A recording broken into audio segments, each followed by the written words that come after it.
Walking into Sarah's kitchen felt like stepping into a warm hug.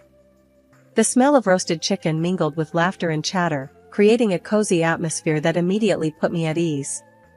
I was a bit of a hermit, preferring my books and lesson plans over social gatherings, but Sarah had a way of drawing me out of my shell. "Emily, you made it!" Sarah exclaimed, her voice a beacon in the bustling room. She dashed over, enveloping me in a tight hug that squeezed the breath out of me for a second. "Thought you'd bail last minute." I laughed, shaking my head. "And miss your cooking?" "Never." Sarah was the kind of friend everyone needed. Straightforward, with a no-nonsense attitude that was as refreshing as it was intimidating at times. Her husband, Mark, was the quieter counterpart, a gentle giant with a knack for listening that balanced Sarah's fiery spirit perfectly. As guests mingled, sipping on wine and nibbling on appetizers, I noticed a man I hadn't seen before. He stood out, not just because of his sharp suit that screamed "I mean business," but there was an air about him that caught my attention. He was chatting with Mark, but his gaze wandered, eventually locking with mine. "That's Michael," Sarah whispered, sidling up to me. "Quite the catch, huh?" I raised an eyebrow. "And he's here because?" Sarah's grin was mischievous.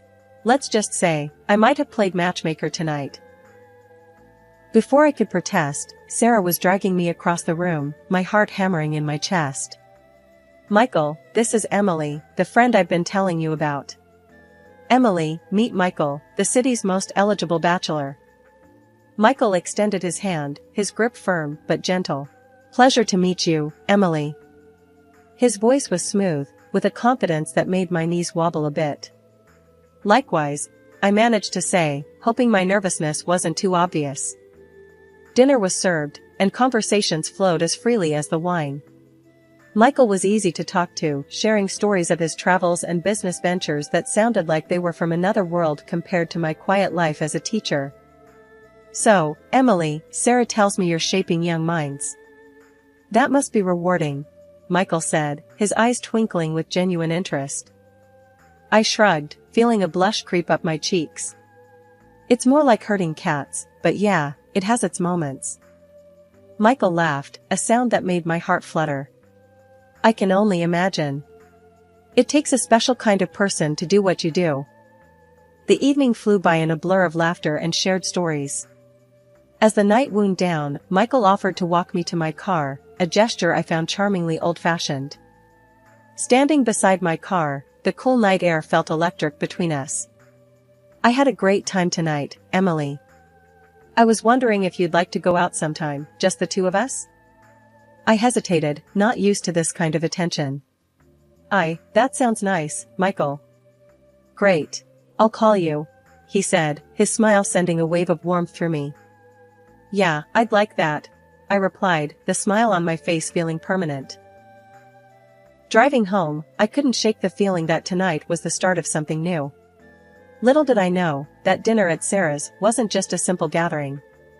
Waking up to the chirping birds outside our bedroom window, I stretched, still marveling at the reality of my new life.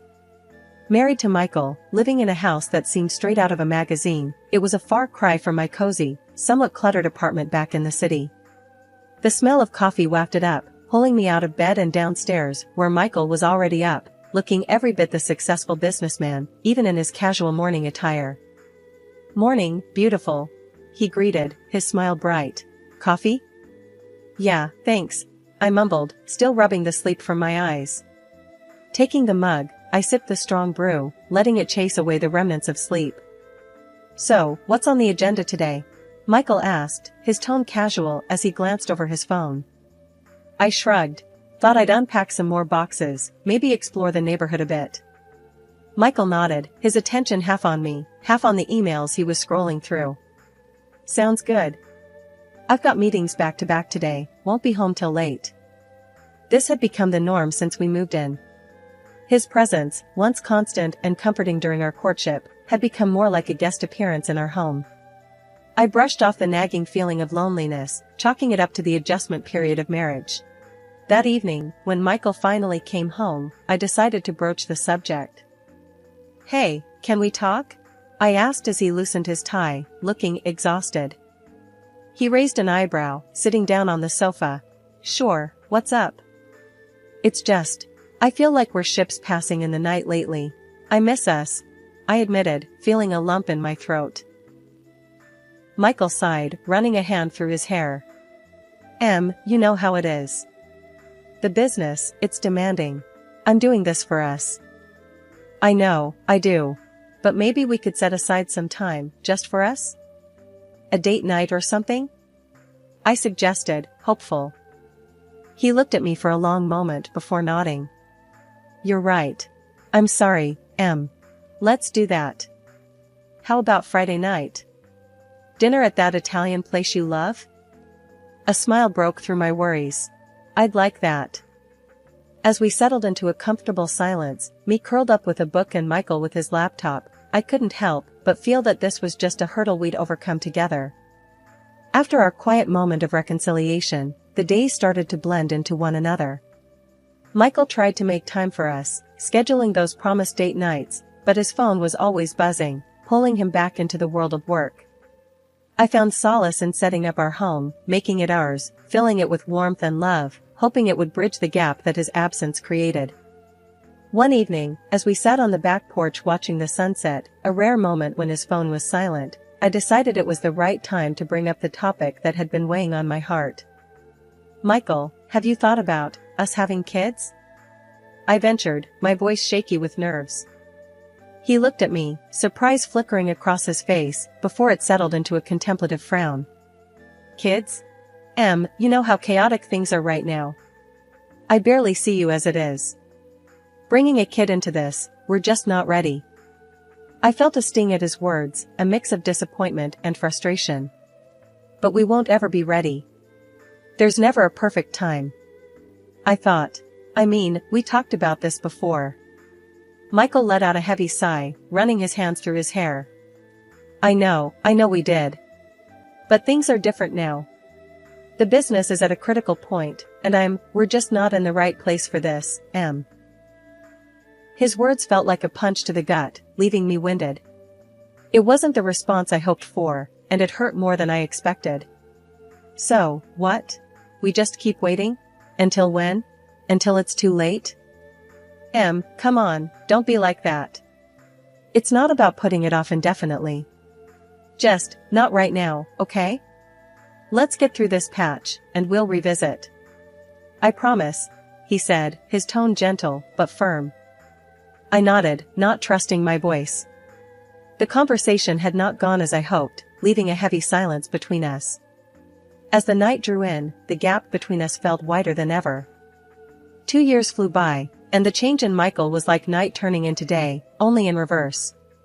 He was always at the office, buried in work, leaving me alone in our big, silent house. I found myself diving into my teaching, taking on extra classes, even snagged a part-time job to fill the echoing quiet of my days and nights. Michael? When he did show up, it was like living with a storm cloud. Parked in front of the TV, a beer in hand, he'd throw out comments about how I looked, how the dinner tasted like cardboard, or how the house wasn't up to his standards. It was nonsense, all of it. I kept our home spotless, cooked meals that would make a chef nod in approval, and as for my looks, I hadn't let myself go. But the way Michael went on, you'd think I'd given up on everything. Deep down, I knew this wasn't about me, or how clean the house was. My gut told me there was someone else, that his late nights were more about who he was with than what he was doing. I've seen enough shifty glances in my time, taught enough kids to know when someone's hiding something. One evening, I couldn't take the charade any longer. Michael staggered in late, more booze on his breath than words in his hello. I was waiting for him, my mind made up. We need to talk, I said, cutting right to the chase as he flopped down on the couch. About? He didn't even look up, just flicked through the channels on the TV. Us. This. I gestured between us, the vast distance, despite the few feet. I can't do this anymore, Michael. I'm thinking, we should get a divorce. Finally, he looked at me, his eyes narrowing. Divorce? Are you out of your mind? Do you know what that would do to my reputation? Your reputation?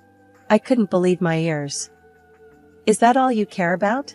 What about us? What about how unhappy I am? Michael scoffed, taking a swig from the bottle he'd brought in with him. You're being dramatic. It's not that bad. Not that bad? I was fuming now. Michael, you're never here. And when you are, all you do is complain and drink. That's not a marriage. I don't even know what that is. He stood up then, his expression hardening. We're not getting a divorce. End of discussion. I won't have people talking, saying I couldn't keep my wife happy. I stared at him, disbelief and anger swirling in my chest. So, you're happy to live a lie? For appearances? That's enough, Emily.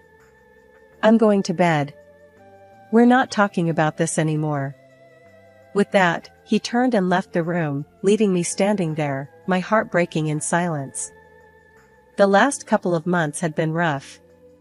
I felt like a shadow of myself, dragging through each day with a heaviness that sunk deeper than just fatigue.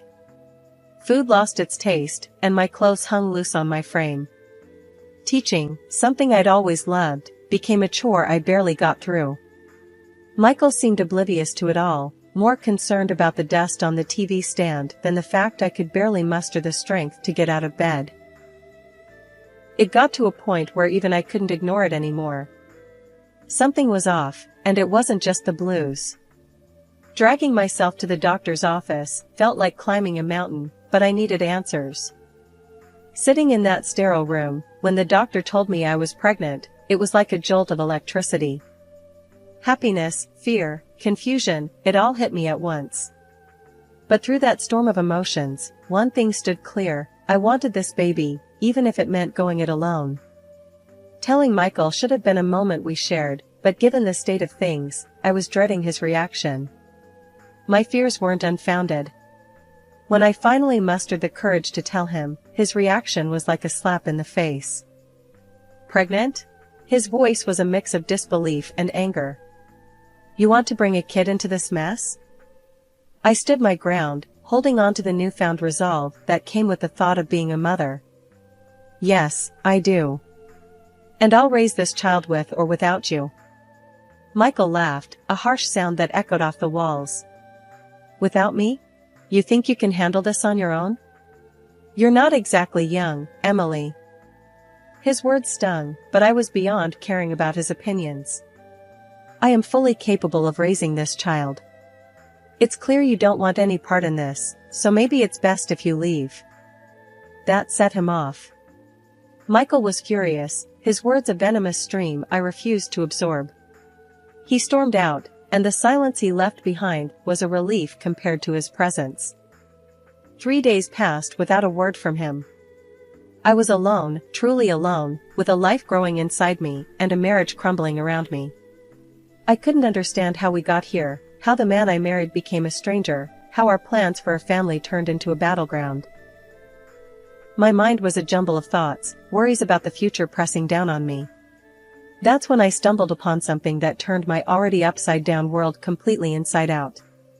Late one evening, while scrolling through my phone, trying to distract myself from the loneliness, I noticed a message request on Facebook. It was from someone I didn't know, a woman. Curiosity got the better of me, and I opened it, my heart sinking as I read her words.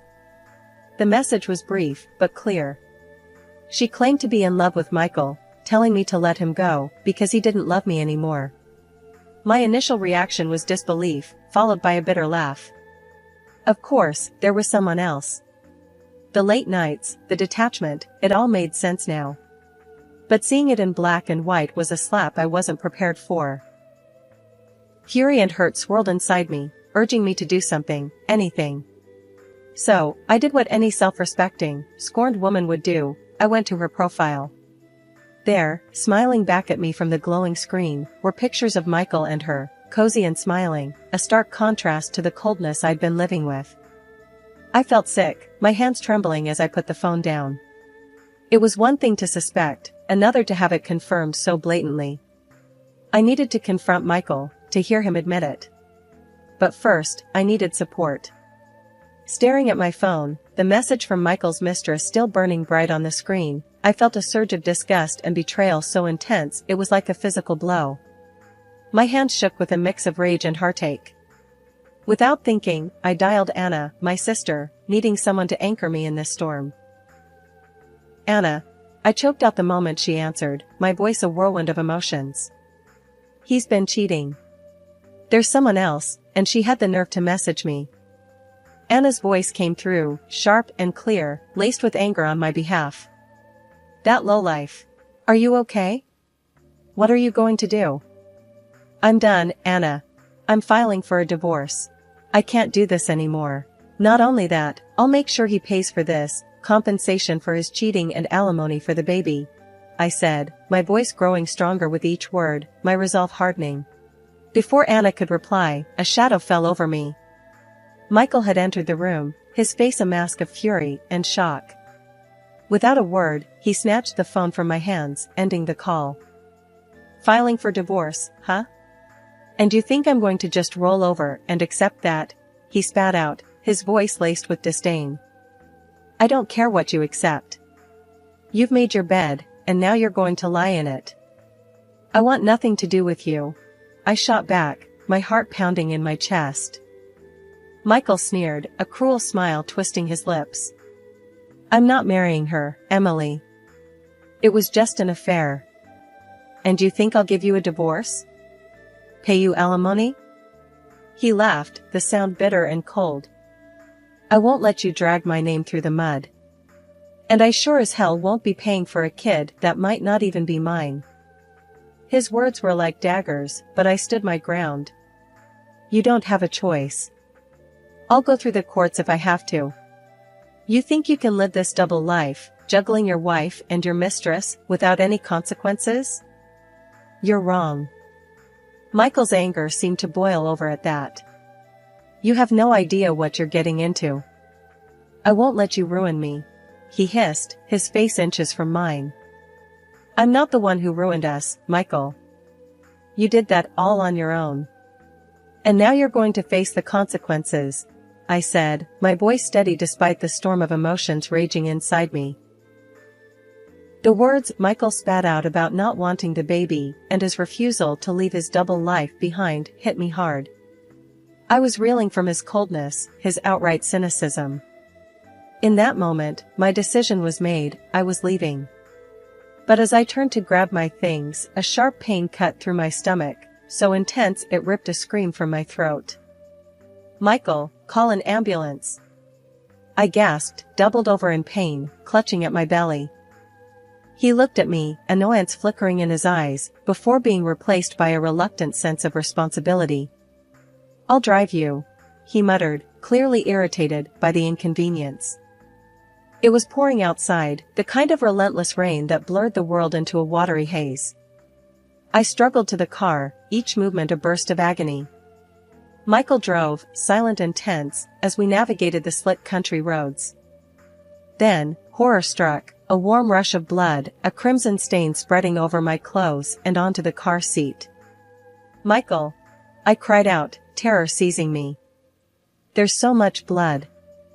His reaction was a mixture of anger and disgust. Get out! He barked, pulling over with a screech. You're ruining the upholstery.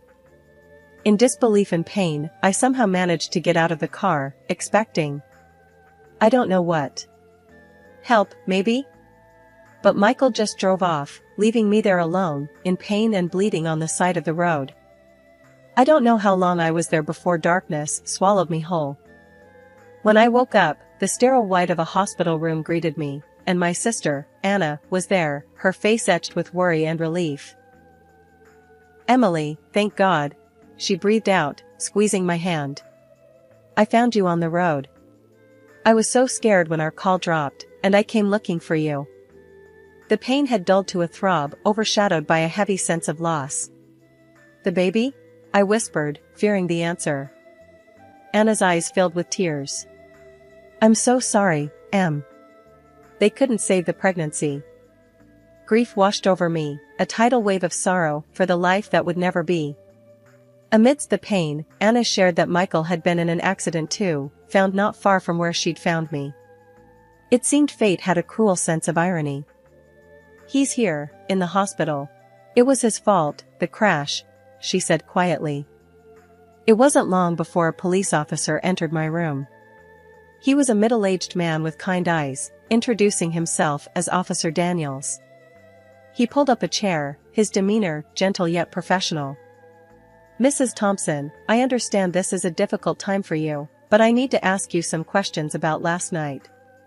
Your sister informed us of the circumstances leading up to your situation," he started, glancing at Anna before turning his attention back to me.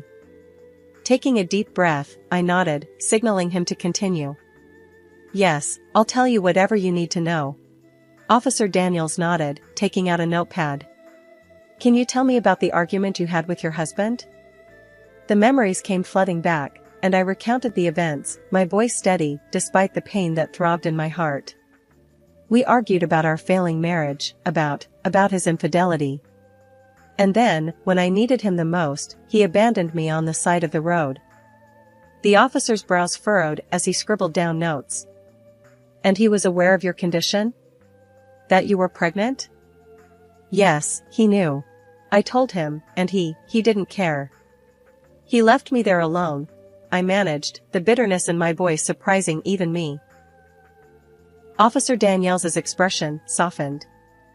"I'm sorry you had to go through that, Mrs. Thompson. Based on your account and the preliminary investigation, we're looking into charges of neglect and endangerment against your husband. His actions led to serious consequences for you and the loss of your pregnancy."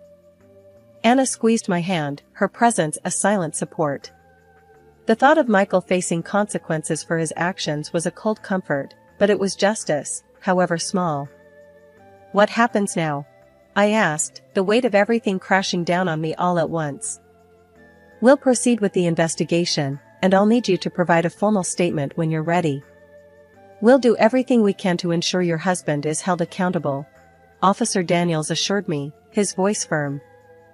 As he stood to leave, he paused, looking back at me. "Take care of yourself, Mrs. Thompson. We'll be in touch." After he left, the room was silent, save for the steady beep of the heart monitor. Anna was the first to break the silence. "He'll get what's coming to him, Em. You're not alone in this." The days that followed were a blur of doctors, police statements, and endless hours of trying to piece together a semblance of normalcy. Michael had been charged, and the news of his actions and subsequent arrest made headlines, tarnishing the reputation he valued above all else. After everything settled, the divorce, the court cases, and Michael's downfall, I started to rebuild my life, brick by brick. The compensation and the justice served felt like a cold comfort, but it was closure. The press had a field day with Michael's story, his reputation tarnished beyond repair. He lost his job, his status, and his ability to charm his way through life. As for me, I took it as a sign to start fresh. I found a quaint apartment not too far from the school, a place filled with light and hope, a stark contrast to the shadows of my past. Returning to teaching felt like coming home, the smiles and laughter of my students a balm to my soul. One afternoon, as I was tidying up my classroom, Marie, a fellow teacher and friend, popped her head in. "Hey, Emily, you heading out soon?" "Yeah, just finishing up here," I replied, stacking some papers. She leaned against the doorframe, her expression serious. "You know, we're all really glad you're back. The kids missed you. Hell, we all did." I smiled, touched by her words. "Thanks, Marie. It feels good to be back. Feels like I'm finally moving forward, you know?" Marie nodded, understanding. "You've been through so much, Emily. But you're one of the strongest people I know. You've got this whole new chapter ahead of you now." I chuckled, the idea of a new chapter still feeling a bit surreal. "Yeah, a new chapter. Just gotta make sure it's a good one, right?" "Exactly," she agreed with a grin. "And hey, who knows? Maybe there's a new love story in there too. When you're ready, of course." The thought had crossed my mind, the possibility of opening my heart again. But I knew if that chapter were ever to be written, I'd approach it with more caution, more wisdom. "I'll take my time with that one," I said, my voice steady. "But for now, my heart's full enough with these kids and getting my life back on track." Marie nodded, pushing off from the doorframe. "Well, just know we've got your back, Emily. Through thick and thin." As she left, her words lingered in the air, a reminder of the support system I had around me. My journey hadn't been easy, and the scars would always be a part of me. But as I looked out at the empty classroom, filled with the echoes of laughter and learning, I felt a sense of peace.